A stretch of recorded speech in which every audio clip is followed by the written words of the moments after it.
السلام علیکم۔ بسم اللہ الرحمن الرحیم۔ صحیح بخاری حدیث نمبر 13-20۔ کتاب ایمان کے بیان میں حضرت صلی اللہ علیہ وآلہ وسلم نے فرمایا، تم میں سے کوئی شخص ایماندار نہ ہوگا جب تک اپنے بھائی کے لیے وہ نہ چاہے جو اپنے نفس کے لیے چاہتا ہے۔ حدیث نمبر 13۔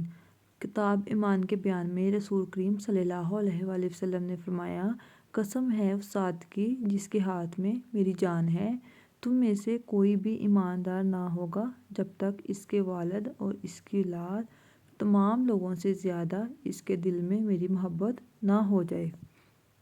صحیح بخاری حدیث نمبر 16۔ نبی کریم صلی اللہ علیہ وآلہ وسلم نے فرمایا، 3 خصلتیں ایسی ہیں کہ جس میں یہ پیدا ہو جائیں اس نے ایمان کی مٹھاس کو پا لیا۔ اول یہ کہ اللہ اور اس کا رسول اس کے نزدیک سب سے زیادہ محبوب بن جائے۔ دوسرا یہ کہ وہ کسی انسان سے مخصوص اللہ کی رضا کے لیے محبت رکھے۔ تیسرا یہ کہ وہ کفر میں واپس لوٹنے کو ایسا برا جانے جیسا کہ آگ میں ڈالے جانے کو برا جانتا ہے۔ صحیح بخاری حدیث نمبر 17۔ حضور اکرم صلی اللہ علیہ وآلہ وسلم نے فرمایا، انسان سے محبت رکھنا ایمان کی نشانی ہے اور انسان سے کینہ رکھنا منافق کی نشانی ہے۔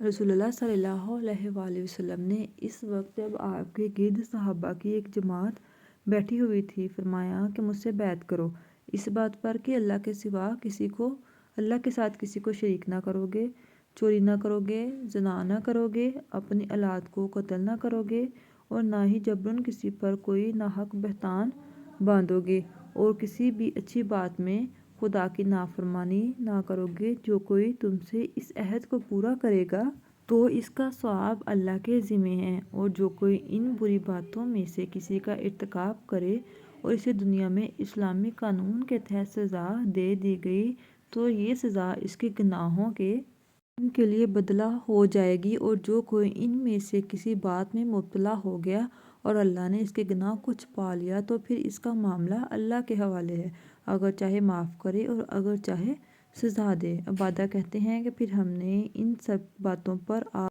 صلی اللہ علیہ وسلم کی بیعت کر لی۔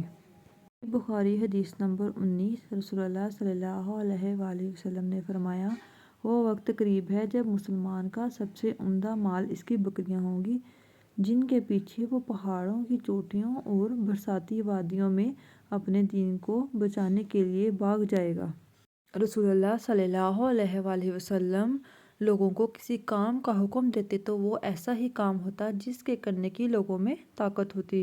اس پر صحابہ رضی اللہ تعالیٰ عنہ نے عرض کیا کہ یا رسول اللہ، ہم لوگ تو آپ جیسے نہیں ہیں، آپ تو معصوم ہیں اور آپ کی اللہ پاک نے اگلی پچھلی سب لغزشیں معاف فرما دی ہیں، اس لیے ہمیں اپنے سے کچھ زیادہ عبادت کرنے کا حکم فرمائیے۔ یہ سن کر آپ ناراض ہوئے حتیٰ کہ خفگی آپ کے چہرہ مبارک سے ظاہر ہونے لگی۔ پھر فرمایا کہ بے شک میں تم سب سے زیادہ اللہ سے ڈرتا ہوں اور تم سب سے زیادہ اسے جانتا ہوں، بس تم مجھ سے بڑھ کر عبادت نہیں کر سکتے۔ صحیح بخاری حدیث نمبر 20۔